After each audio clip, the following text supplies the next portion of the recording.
Things Policy, a daily podcast supported by Pragati, a flagship media initiative of the Takshashila institution. We're a bunch of policy nerds based in Bengaluru, and we like to bring a fresh perspective to Indian affairs and an Indian perspective to global affairs. So grab a cup of coffee, sit back, and join us for today's chat. Hello everyone, welcome to another episode of All Things Policy. My name is Suman, I'm your host for today, and today we will be taking you through a small part of a larger public policy issue. Policymakers across the country are grappling with the issue of unemployment and how to solve the problem of jobs. Right? So within the unemployment problem lies a smaller puzzle of female labor force participation rate. There have been multiple episodes on All Things Policy as well as other platforms where people have discussed female labor force participation rate. However, this episode we would like to delve a little deeper into motherhood and its impact on labor force participation rate. Joining me to discuss this is my colleague Sarthak. Sarthak, welcome to the show. Thank you for being here. Hi, Suman. So, first of all, let's just begin with a few general, issues around female labor force participation rate. What are some of the factors that impact female labor force participation rate? I think this is dependent. This varies from country to country and region to region.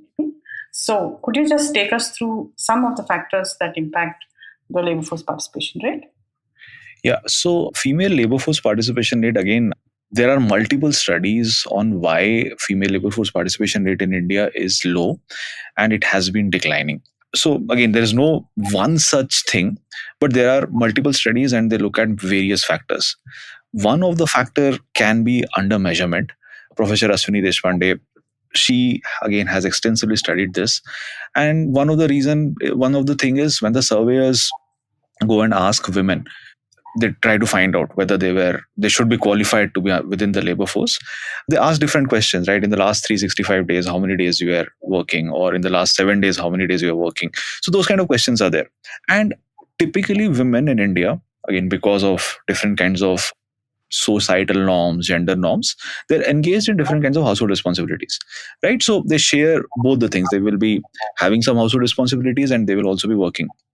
So the way they answer the questions, it can possibly lead to undermeasurement, right? Many women who are actually working, they might not be counted. So this is one of the potential reason.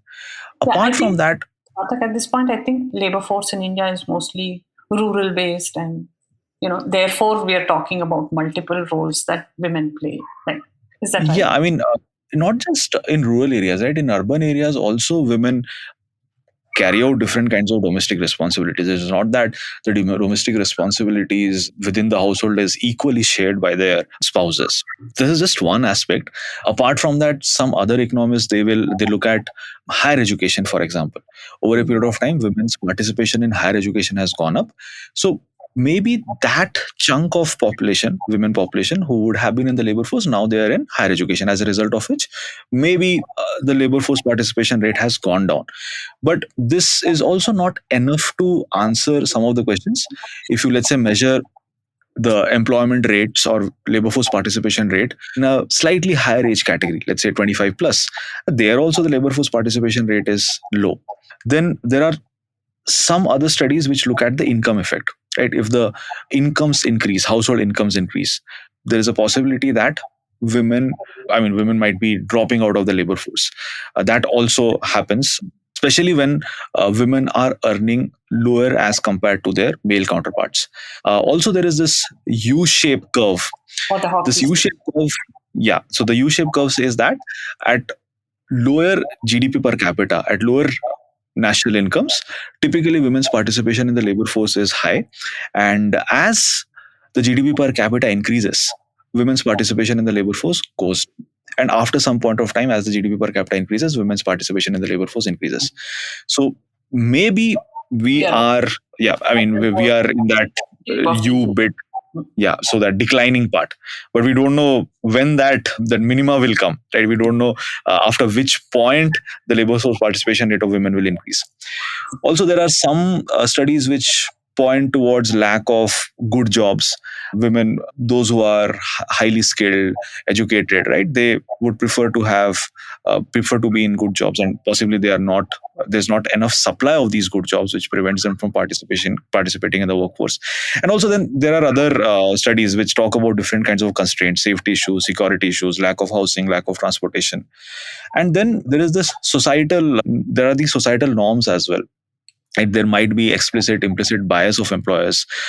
Some of these employers might not prefer to have women employees, maybe. So all these factors are there which might be hindering women's participation in the labor force. And I think, when we are talking about these many factors, add to this is, the life cycle of a woman and how it impacts, her participation in the labor force. From what we see in, corporates, or my limited experience, is that a woman's career graph as well as her childbearing graph almost coincide, So the difficult choice of whether a woman should stay in the labor market or should postpone her desire to have, or their desire to have a baby, is always there. That dilemma is always there. Now, once woman has had a baby, it affects her ability, or it affects, decision making on whether she must stay in the labor market or not, which should not be motherhood by itself should not define whether you stay in the labor market or not. Right? So a lot of factors actually impact a woman's decision to stay in the labor market, and motherhood is one of the most important life milestones that impact. How does it do? Firstly, physiologically, once a woman, is having a baby, it means that she's out of the workforce, or she's out of her workspace for, depending on how much maternity leave she gets, or in, informal setups, there is no set maternity leave or whatever. So she decides how long she wants to be out of, out of the labor market. So physiologically itself, that plays a role on the decision, which you have no control over. Second, after that, caregiving responsibilities that she is bound to give. Yeah, so since a mother will be breastfeeding a child, so she needs to have certain kind of environment that will facilitate this. If that is not available, she is forced to drop out of the market. Now, third, and something that is completely, a construct of bias, a construct of, different prejudices that people have, is the penalty that, or the motherhood penalty that most people talk of. When we talk of motherhood penalty, we are talking about discrimination or, a lowering of wages associated with maternity. Now, this comes because there is a feeling amongst employers that mothers, since they are engaged elsewhere mentally, they are not able to give 100% to the job, or they will be out of the workforce, and or they will be out of workspaces for a while, and so they are not able to contribute, and therefore there is a feeling that they should not be paid equally to other women. Firstly, there is a gender gap when you talk about women and men. Within women, married women without children versus married women with children, there is a gap. So this third part is what is concerning. This third part is, along with the other two that we may not have that much control over, these things need addressing. Now, How do we address this? What are the different ways is what, Yeah. So, Suman, before we go to the solution part, right? So there are a few things, there are a few data points which actually substantiate what all you are talking about, right? How a female who is a mother is less likely to be in the workforce. So there was one study, and this is for the year 2011. It finds out that women without a young child is 1.4 times more likely to be employed as compared to women with at least one young child. And there are many other studies which also look at these things, right?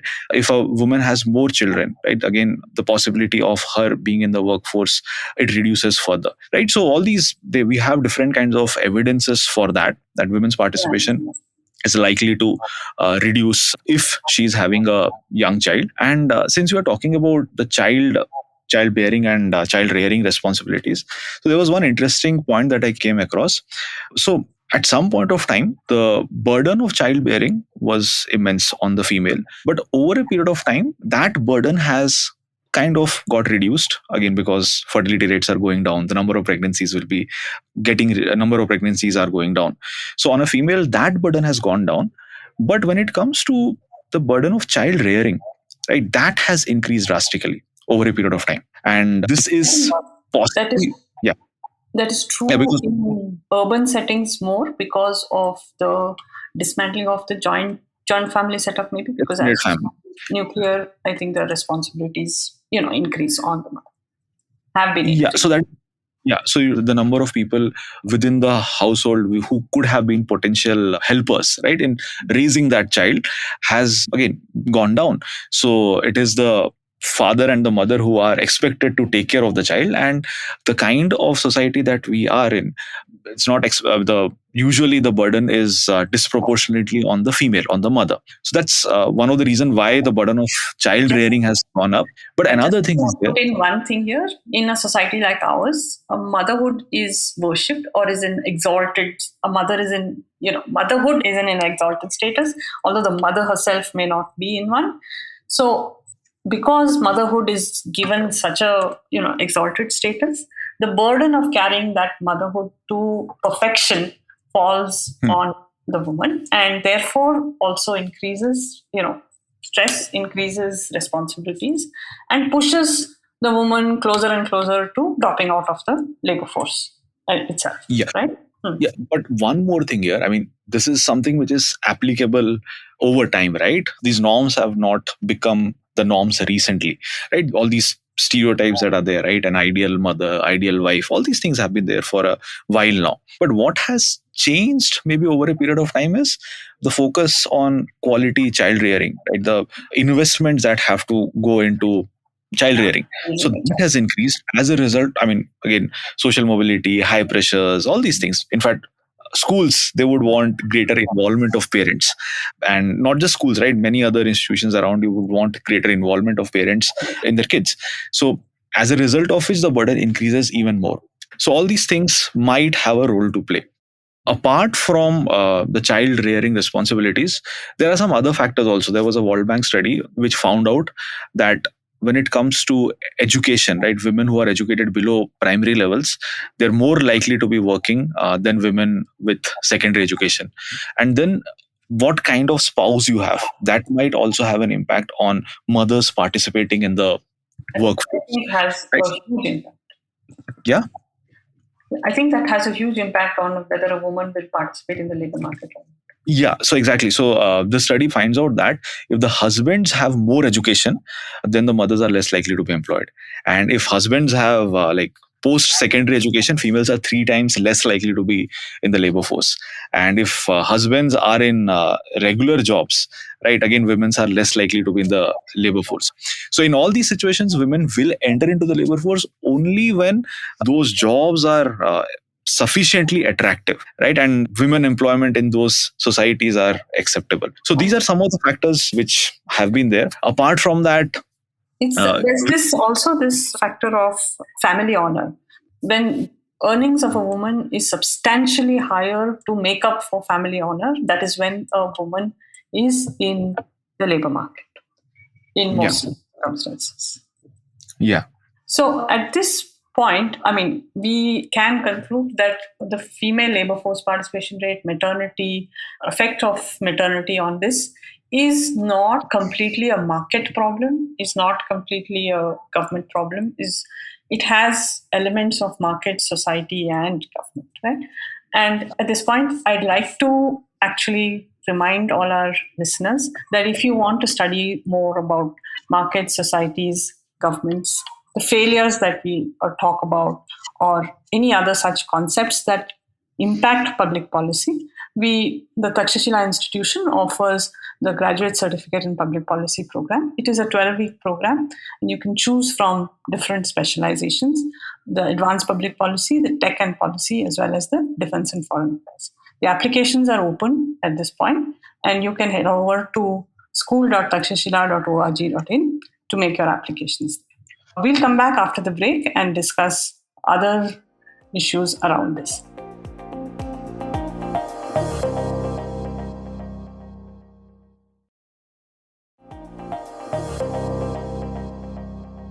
Okay, welcome back, and we are discussing motherhood and its impact on labor force participation rates in India. So before the break, we were talking about different factors that affect labor force participation rate of women, and we were talking about specifically motherhood and its impact. Okay. Now, just to give one kind of a data point here, the motherhood pay gap in India is estimated at 7%. What this means and what are the different aspects to this is something that we need to understand.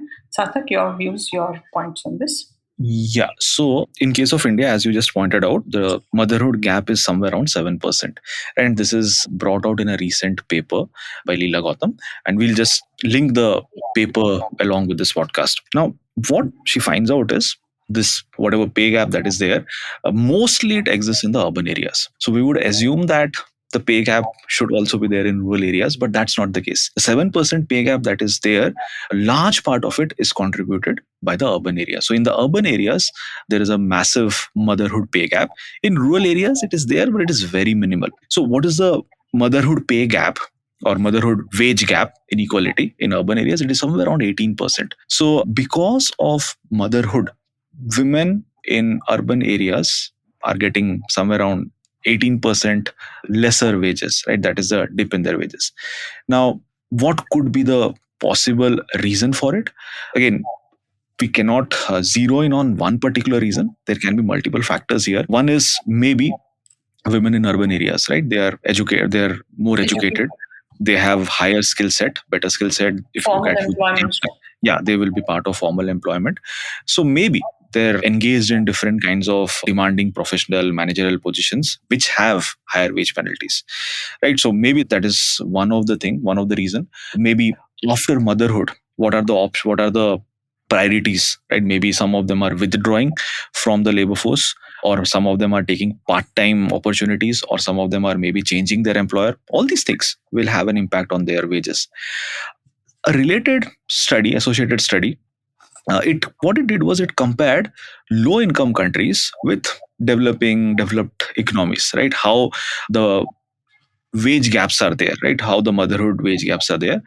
And what it finds out is in low-income countries, usually what happens is women are engaged in the kind of work where you can combine work and family responsibility together. Mostly they will be engaged in agricultural activities. So or homebound. Yeah. So things you can possibly do from home. So crafts. So these kind of jobs, you do not have a large motherhood penalty, right? That motherhood pay gap is not much. So maybe this is the same thing which is happening in rural areas in India. Another finding was in this particular study, low-income countries versus developing countries, they found out that in low-income countries, what happens is within the household, there might be older daughters, adolescent daughters, who can possibly contribute to some form of household work, right? As a result of which, they can substitute, childcare work. So as a result of which, again, there's not much motherhood penalty. But in developing countries, that might not be the case. The girls are also going to school, they're getting educated. So again, the mothers have to stay back, or if they're working outside, the employers might expect them to work less as compared to what a female who is not having a child will be doing, as a result of which the mothers might be paid less. So maybe this is also what is happening in the Indian context. In the urban areas, again, girls' education and everything is a priority. In rural areas, that might not be the case as of now, at least. And you can see the dropout rates among girls in the secondary education level, right? So maybe that is also one of the reasons why this is the case. Yeah. So clearly, policy interventions that we need in the rural areas versus the urban areas are different, right? Rural areas, we do not have, we don't seem to have a lot of motherhood pay gap as such. But yeah, in rural areas, again, the female labor force participation rate is also a concern, Yeah, which is also a concern in urban areas, right? So we need to have some generic solutions for, again, both for rural and urban areas. And yeah, we need to have some specific interventions as well. yeah. So, firstly, when we talk about solutions, a few years ago, the Maternity Benefits Act was amended to include, to make it a mandatory 26 weeks for women as maternity leave. Now, this may have had some unintended consequences here, in the sense that by giving a woman that many, of course, you need that kind of a leave at that point in time, but by giving a woman that much leave, or expanding the scope of that to that long, we could have actually set off a different, a spiral, in the sense that we are perpetuating the same beliefs that care work, or looking after the baby is a mother's prerogative only. Now, if we had parental leave as a common thing, and where even the fathers could probably take some part of that leave, would this be different, is something that we need to think about. And should we incorporate something like this in the form of a law, is also a thing that we could probably think of. What are your thoughts, Sarthak, on that? Yeah, it can help. So again, only having maternity leave can lead to a situation where employers can discriminate against female employees. So it makes sense to have some form of paternity leave policies.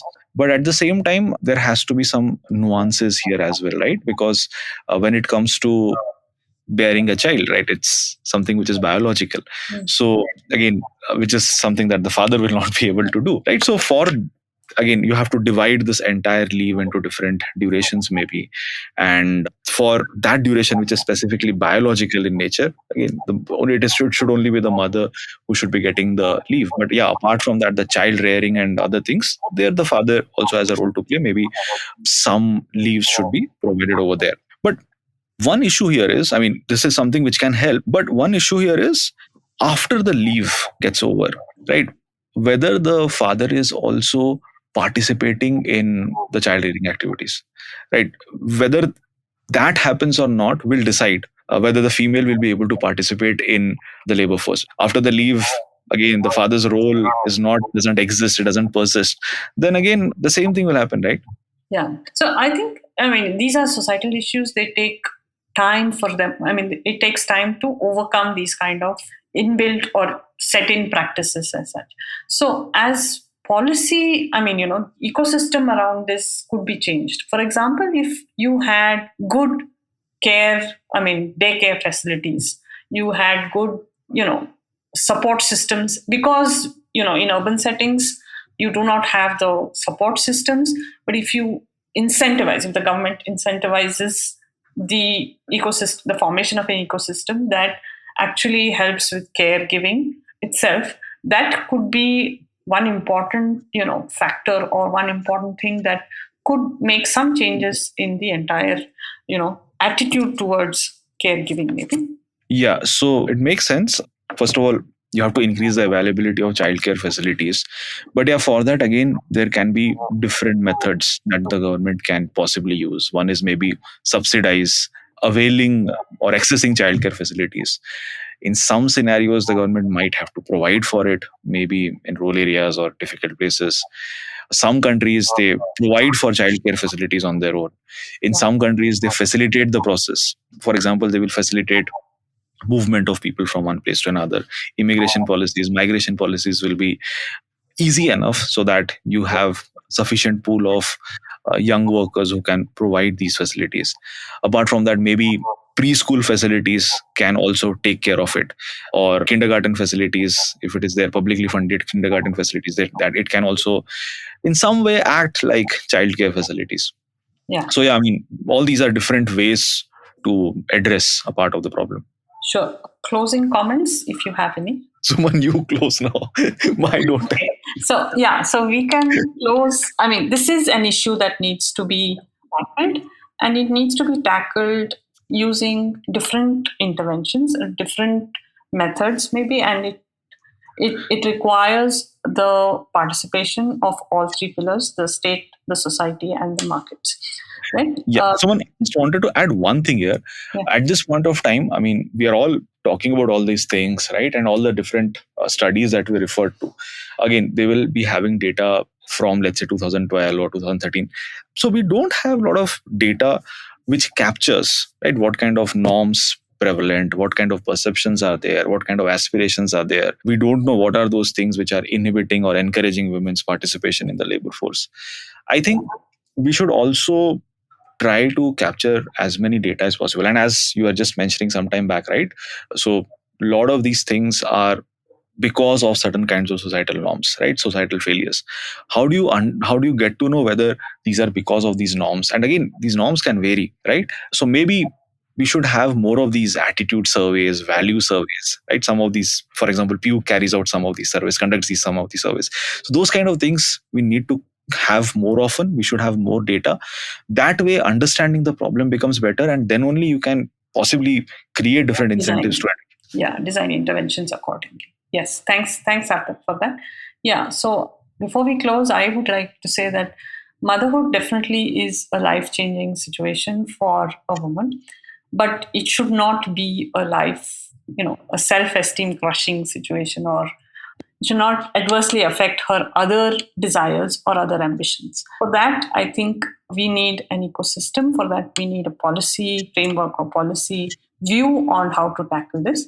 And I think the space will be watched a lot more in the coming days and years, just so that, we solve the entire issue of problem of jobs, women in jobs, as well as, wage gap and other such things. Thank you for listening to us. Thank you, Sarthak, for being here. And thanks. We'll see you another time in another episode. Thank you. Thank you.